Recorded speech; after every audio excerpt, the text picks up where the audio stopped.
I'm Ryan Benson from the PopCulturists, and I'm here with Paul James from Player 2, and we're talking about Final Fantasy VII Remake at PAX Australia. And your voice. And my voice. It's because I keep doing things like this.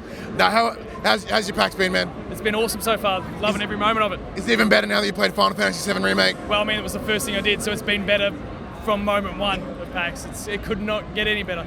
The only thing they need to do is make Final Fantasy IX Remake, and then we're talking. Josh will swear for Not 8. even kidding.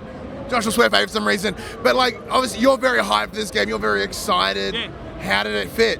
It's validating now, because we've heard all these things. There's been so much talk about how good it is at your E3s and all those sorts of events that have popped up since. But now actually getting to play it myself, experiencing that myself, and feeling the sphincter just tighten a little bit in excitement, and other regions start to just fire up as well. Yeah, I'm all in.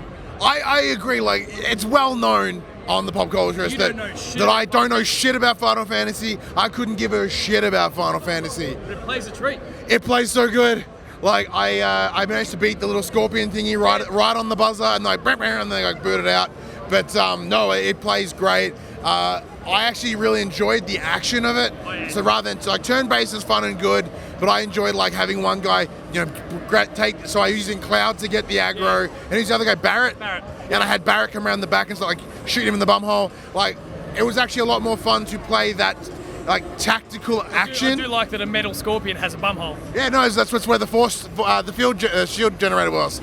But yeah, being able to move him around in that real time probably is really maybe what sold me. Yeah. If it did have that turn base, I probably won't be a big fan. So what about the fact that every now and then, if you want to fire up one of his limit breaks or use some magic or whatever, you do quickly have to engage with the menu? Is that quick enough for you? Yeah, I found... Press X and then off you go. I found that, yeah, so when you jump into the command, it does slow everything down, not to a complete halt, but it might as well be. Yeah. And I think that's a great way to really mix those two. Because, yeah, I would go into the command, trigger an action, trigger a special ability, and then X, a second it's activated, I switch the other guy and make him do something too.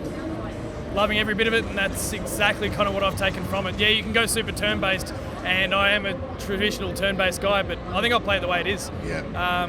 It works a treat, the balance is just right from the hard and fast action, just slash, etc. Even there's a degree of comboing within that, but then launching into the menus and quickly, all right, I'll activate this limit break, or I'll quickly use the thunder or whatever.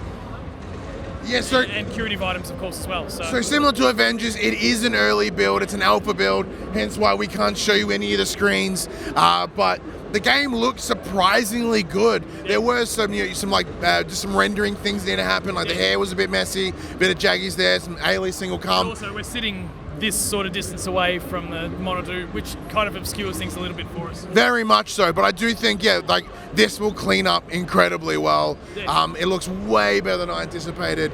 It's one of those things, if you compare that to the original PS1 version, you are going to probably be like, as you mentioned, like shrinked, you'll have dampen areas, you'll be really excited with it. I'm now. Yeah. Keen. And look, I'll admit, I'm halfway there. Like, I'm open to it. I'm very. Then zoom in on the crutch just to confirm. It's completely turned me around. I did have a feeling it was one of those things that once I played it, it may change for me, and 100% did. It comes out March of next year, 3rd of March, on 2020. Square Enix's Final Fantasy VII Remake. Thank you, Padge, Not a problem. for hanging out. It's been awesome. Let's do more of it. Player2.com, Dev Diary, or net.au. .net, either or. PopCulturists, Ryan Betson.